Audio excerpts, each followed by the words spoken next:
In 2011, Brighton and Hove Albion were promoted from League One to the Championship. Since then, the club has been on an upward trajectory and they now find themselves flying high in the Premier League, where they last season finished in 6th place, qualifying for this season's Europa League. The way in which the club is run sees many other clubs look on in envy as managers and players leave for big money but seem to be replaced with ease. In today's video, I'll be taking over the Seagulls for 5 seasons in FM24, aiming to bring success to the South Coast club. But during the 5 seasons, I will only be able to sign players under the age of 21 and bring players into the first team through the development centre. In season number 1, the board were expecting us to reach the knockout stages of the Europa League and to finish mid-table in the Premier League. We already had some great young players at the club, and with an £80 million transfer budget, it was time to get to work on bringing new talented young players into the club. The first player out of the door in season number 1 was young midfielder Jack Hinchelwood, who joined Birmingham City on loan until the end of the season. And just one player left for a transfer fee as 31-year-old right-back Joel Veltman headed back to his old club Ajax in a £14.5 million move that could eventually rise to £18.75 million. I then started to bring players into the club with 21-year-old Cypriot centre-back Stelios Andraou joining from Charleroi in a £13 million move. He was closely followed by right-back Alejandro Francis, who joined from Zaragoza for £6 million. 21-year-old Dan Neil joined from Sunderland for £10 million. And I splashed out £26 million on right midfielder Buonanni and £30 million on 18-year-old attacking midfielder Ben Seguir, who joined from Monaco to complete my summer business. The bookies had predicted us to finish in 9th place in the Premier League, and I had settled on a 4-2-3-1 tactic, so it was now time to simulate season number 1.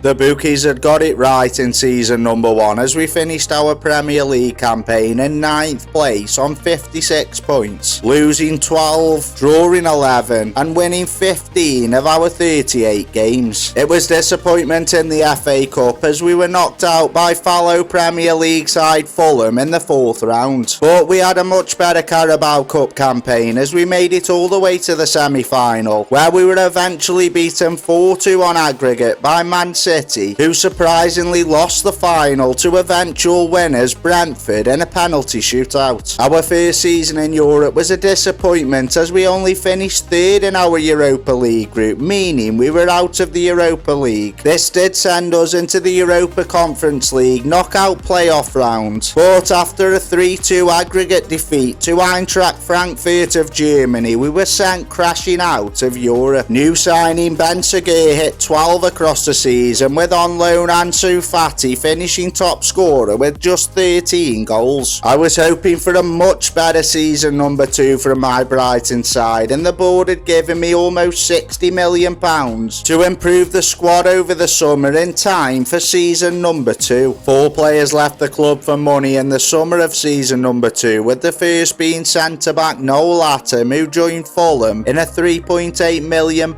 deal. He was joined out of the club by 26-year-old centre-back Igor, who joined Wolves for £11.75 million. 28-year-old midfielder Dahoud joined Al Nassr in Saudi Arabia for £19 million. And we waved goodbye to long-time servant of the club Solly March, who joined Everton in a £25 million move. 8 players came into the club ahead of season number 2, with the first being young goalkeeper Tommy Setford, who joined from Ajax for £2 million. 19-year-old centre-back Leandro Morgalla came in from Red Bull Salzburg in a £10 million move, and I brought another centre-back in as Bichi Arbu joined from Leipzig for £6 million. Midfielders Danny Perez and Tobias Gullikson joined the club, with winger Carlos Borges joining from Ajax for £12 million, and young 20-year-old striker Mohamed Ali Cho coming in from Real Sociedad for £14 million. But my final transfer was my biggie biggest one as midfielder Alex Scott joined from Bournemouth for £40 million.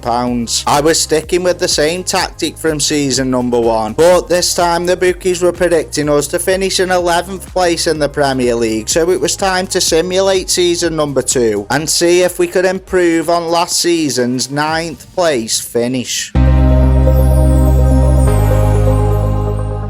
While season number 2 was an improvement on season number 1 as we finished 8th in the Premier League, losing 15, drawing 8 and winning 15 of our 38 games, meaning we finished on 53 points, qualifying for next season's Europa Conference League. A tough draw in the FA Cup meant we were knocked out in the 5th round after we lost 2-1 away at Arsenal, and despite making it to the quarter-final of the Carabao Cup, we were knocked out 3-1 at home to Chelsea. Goal scoring had been much better this season, with Evan Ferguson hitting 17 across the season and João Pedro finishing up top scorer, hitting 19 in all competitions. Youngsters Gilmour and Sarmiento led the assist chart, so maybe my young players were finally starting to shine. The Brighton board had once again been generous, giving me £62 million to spend for season number 3, and my scouts were already out looking for the best young talent from across the world. Before I could bring in more young players, we had to wave goodbye to some of the older players in the squad, and Dennis Undav was the first to leave to Nottingham Forest in a £1.3 million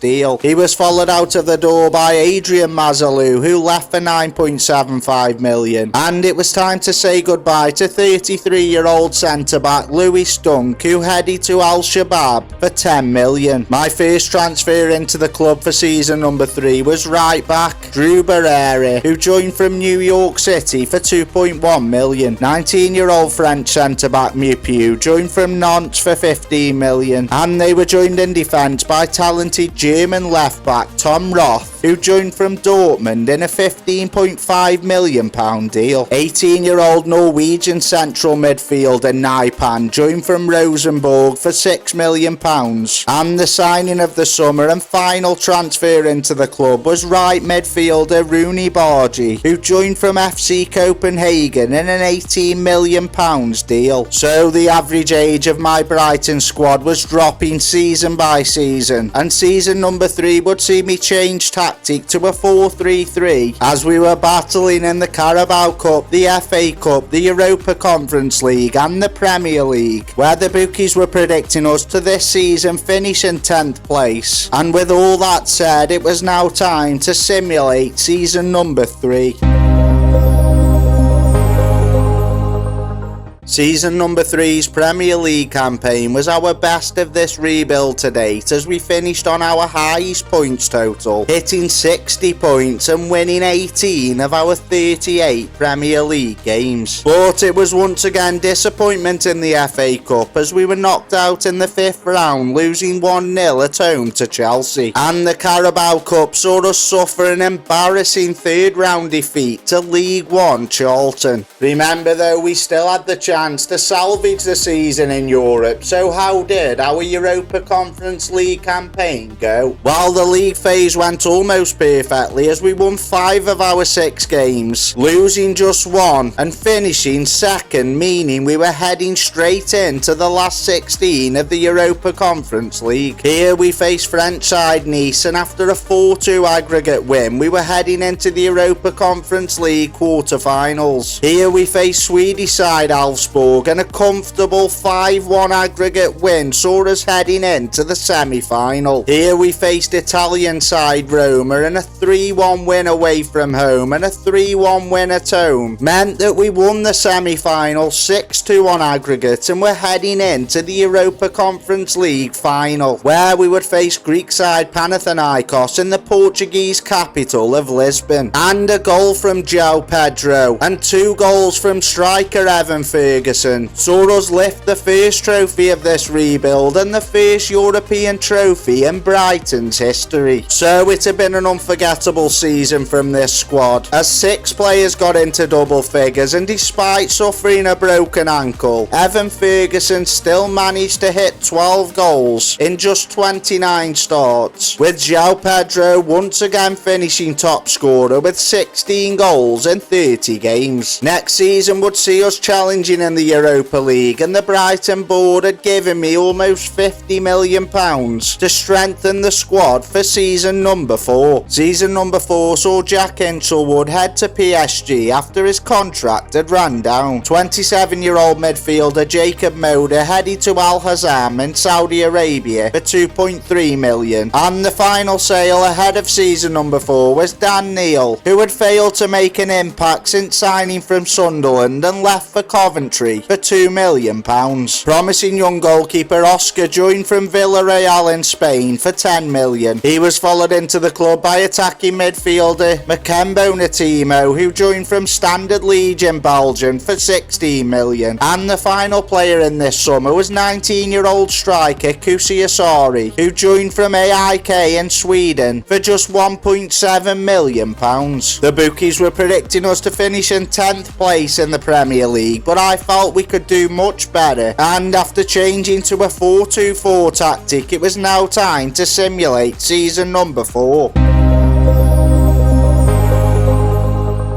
You could see my young Brighton squad was really starting to gel now, as we finished season number 4's Premier League campaign off in 6th place, winning 21 of our games, finishing on 70 points, just 14 points behind eventual champions Chelsea. But it was yet again disappointment in the FA Cup, as we were knocked out in the 5th round at Old Trafford by Manchester United, and our Carabao Cup campaign didn't go much better, as we were hammered 4-1 in the 3rd round by Chelsea. But could we follow on from last season's Europa Conference League win and have a real go in the Europa League? Our Europa League phase was almost perfect, as we won 7 of our 8 games, drawing 1, finishing in 3rd place, sending us straight into the Europa League last 16. This saw us face Scottish giant Celtic, but we dispatched the Glasgow side with a 5-2 aggregate win. The quarter-final saw us come up against last season's Europa Conference League opponents Nice, but after a 2-0 home win and a 4-4 draw away from home, we were through to the semi-final of the Europa League. Dutch side PSV were our opponents, and a 4-3 aggregate win saw us heading into our 2nd European final in the last 2 seasons. In the final we would face Italian giants Roma in the Belgian city of Brussels, and a 15th-minute Roma goal left us with it all to do, but we struck back on the stroke of half-time through young striker Mohamed Ali Cho. The game looked set for extra time until that man Evan Ferguson popped up in the 95th minute with the winner. This saw the Brighton fans go wild, as we had lifted our 2nd trophy of this rebuild and the 2nd European trophy in the club's history. So it had been an unforgettable season once again, with the standout players Rooney Bargy, who hit 13 goals and 19 assists across the season, topped off by the 22 goals from striker Evan Ferguson. But I had just one more season left to make a mark in the Premier League, and the board had given me £76 million to strengthen the squad ahead of this 5th and final season. £11.75 million of the budget went on 19-year-old Spanish centre-back Janae Flores, who joined from Las Palmas in Spain. And he wasn't the only Spaniard through the door this summer, as central midfielder Marc Bernal joined from Barcelona for £23 million.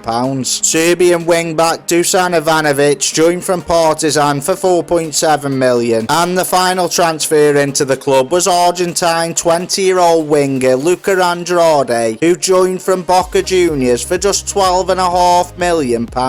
Just one player left the club ahead of season number 5 as Billy Gilmore headed to Al Ittihad in Saudi Arabia in a £45 million move. I was sticking to the 4-2-4 tactic that had done us so well last season, and my young squad were now looking like they could really challenge in this season's Premier League. But the bookies didn't think so, as they had us down to finish in 10th place, so it was now time to simulate this 5th and final season and hopefully prove everybody else wrong.